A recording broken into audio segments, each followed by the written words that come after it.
How are you? I am well, Welcome back to the show. Thank you. And congratulations on your new book, Thick. The title of the book is Thick. And what's interesting is that for you, it's not just a physical term about your personality. It's a term about personality, it's a term about body, it's a term about all of the ideas that go into what society perceives a black woman to be or what she should be. Give me an understanding of what you're trying to accomplish with this book. That's a great question. I think Thick was about it. That Thick was the last essay I wrote in this book, and when we titled it, it all sort of came together for me, and it was this. There's this theme running through the history of black women's experience of this country and of the world that is about us being nuanced, and sometimes too nuanced for the world to perceive us as we perceive ourselves. And it was in that nuance where I wanted people to get comfortable. We're not usually very comfortable in places where we don't have easy black and white answers. Right. And this book is about complicating all of that, but in a way that centers the experiences of black women as being human experiences, which is what I thought, if there's any contribution of this book, it is that. It's interesting that you say that, because for many black women in America, they have always said that the definition of being a black woman in America is one that seems to be defined by others. That is correct. So they go, you're the angry black woman, That's you're right. the sassy black woman, oh, you're smart for a black woman. Ah. It seems like there's always some sort of qualifier right. that comes with that. You're trying to dissect those ideas. The book is really in-depth, but at the same time easy to understand. Why did you break it into essays as opposed to just writing one long book? Well, I don't know that one long book would be enough for the story of black women. Oddly enough, essays are a better approach because you can take these slices of our life, and you run the risk of people thinking that this is a definitive book on what it is to be a black woman. I mean, so one of the things that happens when you're a black woman and you have some public personalities, you become everybody's black friend who doesn't have an actual black friend. Right. And I didn't want to give the impression that by reading one definitive text about black women, you knew everything there was to know about black women. What this does instead is give you a slice of life and the thinking and the philosophy of black womanhood as I understand it, not just as someone who lives it and has experienced it, but someone who has studied it and thought about it at these different levels. So essays allow me to sort of slice those sections of our life experiences off in a way that I think a single narrative wouldn't allow me to do. You talk in the book about how, you know, publications, for instance, don't hire enough black women as voices to constantly contribute. You know, they just want to jump in and be like, hey, there's a black issue, black lady, can you just jump in and write this for us? But we're not going to hire you permanently. Yes. Why do you think that's so important in the conversations that America has in and around its politics or social issues? You know, it's important on a couple of levels. It's important to black women because we deserve it, right? If you have earned the spot to contribute to the public discourse, then you should be at publications that help shape that kind of discourse. Right. And our opinion pages, those mastheads, as much as we like to think that they no longer matter, indeed, in the age of social media, they may matter more and not less, because we tend to turn to the publications that we trust more when news becomes more difficult to trust, right?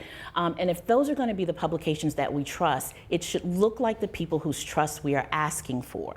So that's one reason. The other reason is I believe that the philosophy that black women have developed over hundreds of years says as much about black womanhood as it says about everyone else's experiences. And frankly, I just think we're smarter if we listen to black women. It's not to say that black women are always right, but black women do always have a right to be heard, right?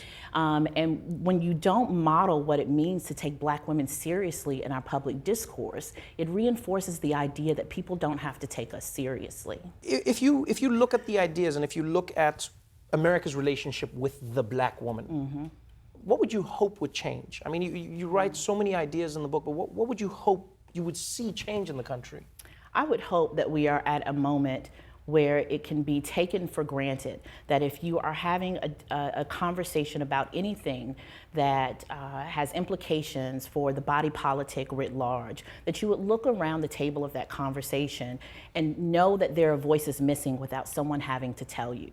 Wow. We should not at this stage of the game have to write you a letter, send you a tweet, write an essay about David Brooks and how off track he is. We shouldn't have to do these things anymore, that even if you don't quite understand the extent to which our contribution is important, that you should be able to look around a room and go, something is missing here, right? Without a black woman having to tell you. I loved how in the book you talked about small and meaningful protests that you try and implement in your life. For instance, you talk about how you're done code switching. Correct. You say what you love is you go, I'm not just going to be black, I'm going to try and be the blackiest black that I can be. That's a way to say it, yes.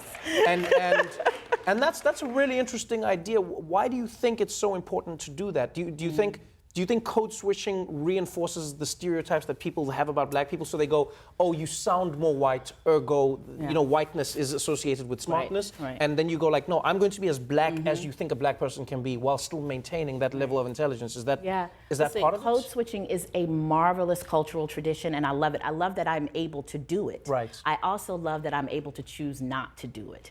What I am doing when I do it is that I am acknowledging the fact that I have achieved certain status symbols that we tend to associate with people who don't look like me. Right. And I want to make people uncomfortable with the fact that they are uncomfortable with me. Reconcile the fact that if you think I am anything worthwhile, intelligent or attractive or important, I want them to reconcile that with the fact that I sound like I sound, I look like what I look like, and that I am what I am.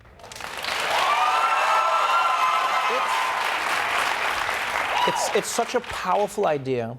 There's so many essays that tackle so many subjects. I mean, everything from you talking about how Serena Williams had to basically, commandeer her own treatment in a hospital because people didn't know how to treat her. You talk about the mortality rates of black women giving birth in America. You talk about your own stories where you went into your favorite bookstore and they took your purse because they were afraid that you were going to steal books. Right. Which I always think is a great thing to let people steal anyway. Steal the books, whatever. My favorite part of that is they were used books. Like, give those away. Right. They're used, man. Do you ever have the urge to go back to that bookstore and be like, oh no, I'm here to sign my own now? We have a word for that, and that's called being petty. And yes, I have. Oh man. Thank you so much for being on the show. It's always an honor to have you here. Thick is an amazing book by an amazing woman, Tressie McMillan Cottom, everybody.